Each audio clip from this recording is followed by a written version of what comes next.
Bonjour à tous et bienvenue dans ce bel espace ici sur Ronc, à la salle Catherine.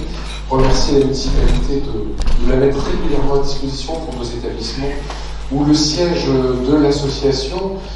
Remercier de leur présence l'ensemble, une grande partie des administrateurs et Madame la Présidente en particulier, qui viendra clôturer les travaux de cette matinée, qui s'organisera avec les interventions de M. Bordy et Mme Guélamine. Nous ferons une pause après des questions et nous renverrons dans un deuxième temps tous ensemble pour aborder une deuxième séquence de nos travaux. Vous présentez nos intervenants, je remercie vivement. Donc j'ai commencé par la dame, Hervé, si tu m'en voudras pas.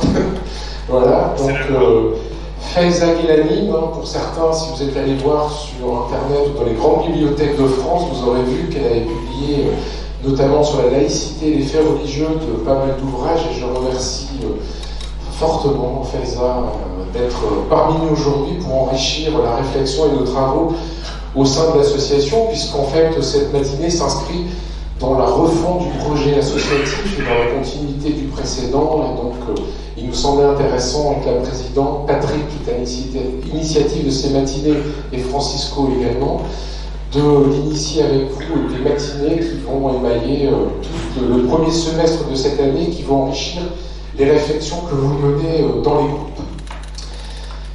La laïcité est une question à la fois juridique, et vous le verrez avec Hervé Bordy, Hervé qui est un juriste connu dans la région, mais au-delà de la région, qui est un ami, et je sais ô combien il animera cette matinée, et il mettra la fougue et la vigueur qui le caractérisent.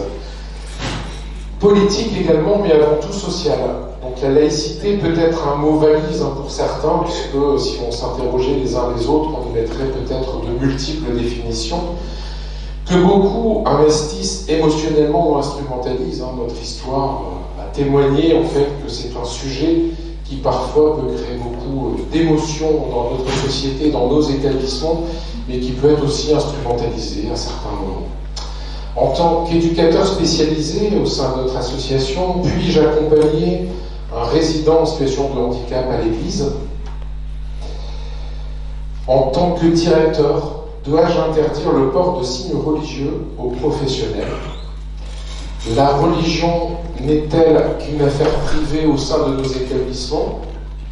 Quelle contenance hiérarchique des professionnels mettent des situations singulières mais révélatrices? Un éducateur nous racontait qu'il a eu à un moment acheté de la viande confessionnelle avec son argent personnel parce qu'il n'avait pas de réponse à ces questions.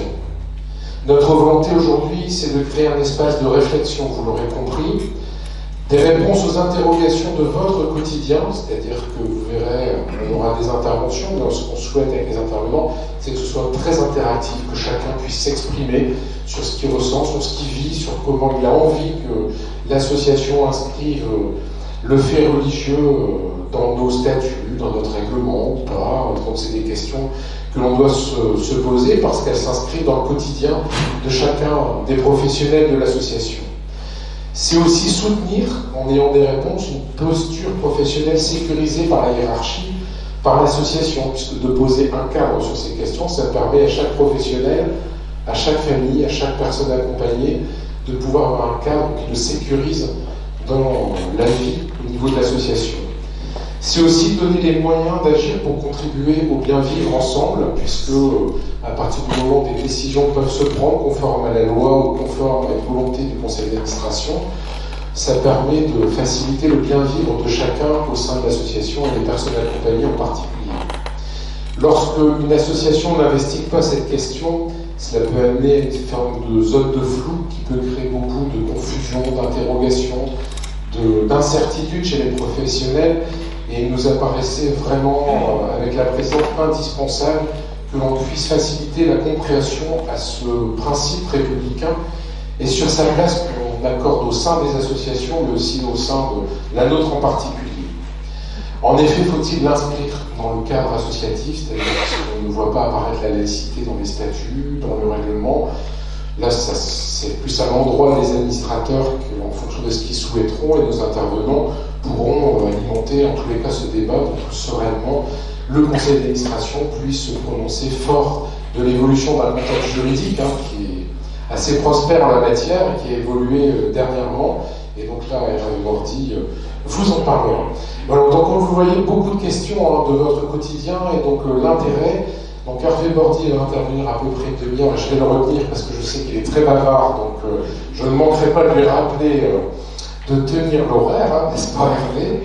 Et ensuite, Faiza Guelami interviendra en sa qualité de sociologue et forme des bouquins qu'elle a pu écrire notamment sur les faits religieux au sein des établissements médico-sociaux. Nous ferons une petite pause et puis après on va embrayer à nouveau sur deux interventions avant de clôturer nos travaux. Mais donc je vous invite vraiment à oser, ne pas hésiter à poser les questions qui sont les vôtres dans votre quotidien tout au fil de cette matinée. Je vous remercie et je donne la parole à Hervé qui va inaugurer en fait les travaux de cette matinée.